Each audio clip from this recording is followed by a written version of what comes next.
Hey everyone, welcome back to my kitchen. Today we are going to be making homemade pumpkin puree. So if you're interested in that, stay tuned.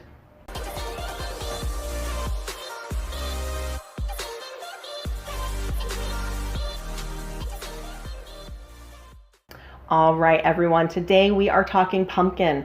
Fall is in full swing and that means pumpkin everything. If you've ever made a pumpkin pie, you've probably gone to the store and bought pumpkin puree in a can. But let me tell you, making your own pumpkin puree is incredibly easy and it makes your pies taste amazing. It is unreal how different the taste is between canned pumpkin puree and homemade pumpkin puree. So I'm going to show you just how easy it is. The first thing you're going to do is go to the store and buy a pumpkin.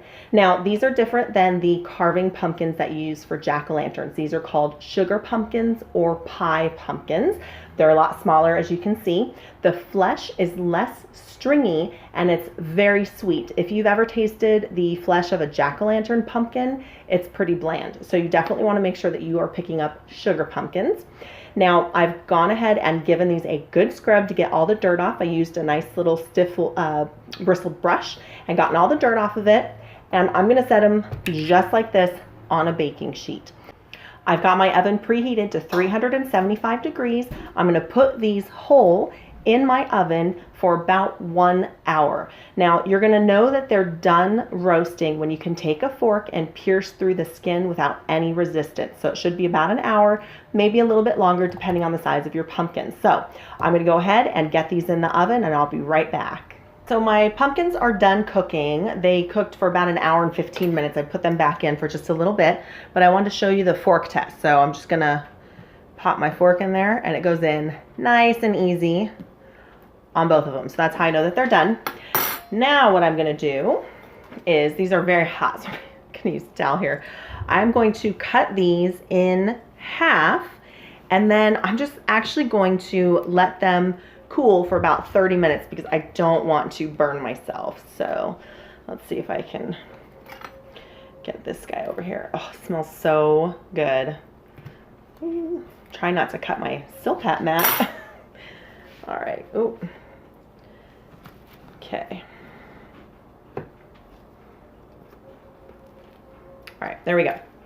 So I'm going to let it sit for about 30 minutes until I can handle it without burning my fingers. And then I'm just going to scrape out the inside. So I will be right back once these are cool enough to work with. All right, my pumpkins have been sitting for about 30 minutes and they have cooled off significantly. So we're going to go ahead and take a large spoon and scoop out the seeds.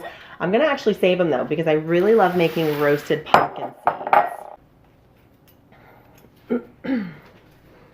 All right, see how easy these are to scrape once they've been cooked? I used to scrape these before I cooked them. And then I saw somebody else cook them and then scrape them. And I was like, hello, so easy. So ever since then, I have been cooking and then scraping. Okay.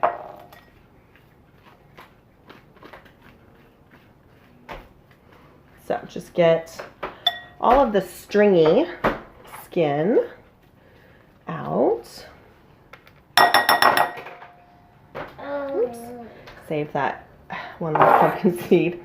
And then there's a couple ways to do this. You can either scoop the pumpkin like this out of the skin, or the skin, you can like turn it upside down and the skin will just peel off nice and easy. I'm just going to go ahead and scoop here because this is working really well. Oops. Ooh. Okay, there's a big piece of skin that's wanting to go into my bowl here.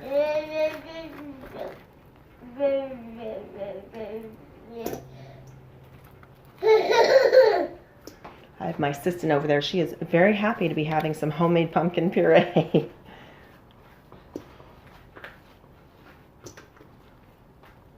Oh, see how easy the skin comes off? All right.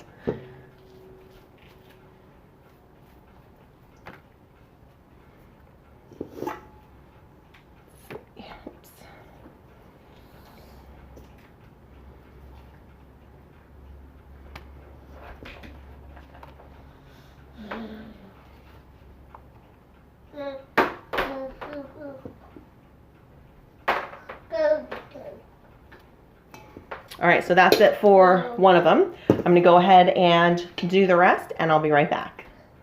All right, so my pumpkins are de-seeded and de-skinned. I'm gonna go ahead and set the seeds aside to work with later, making some roasted pumpkin seeds.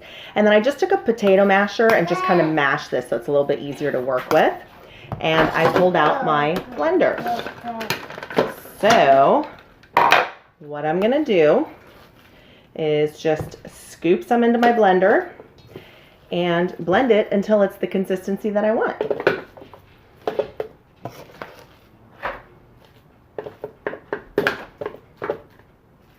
And I did do two kind of large pumpkins, so I'll probably have to work in batches here because there is quite a bit left, if you can see that there. So let's go ahead and put the lid on. Oops.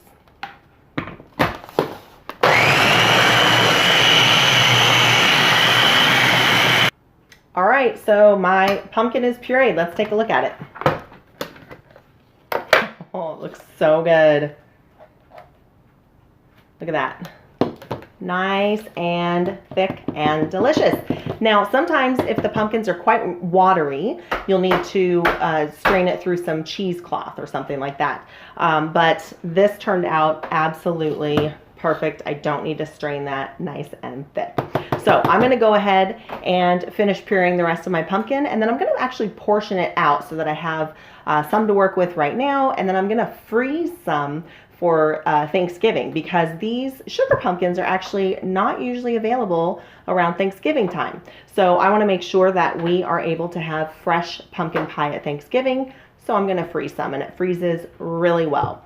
So that is it. That is homemade pumpkin puree. If you like this video, give it a thumbs up. And if you're not already a subscriber, be sure to click that little red subscribe button down below and hit the notification bell so you don't miss any of my videos. And I'll see you next time.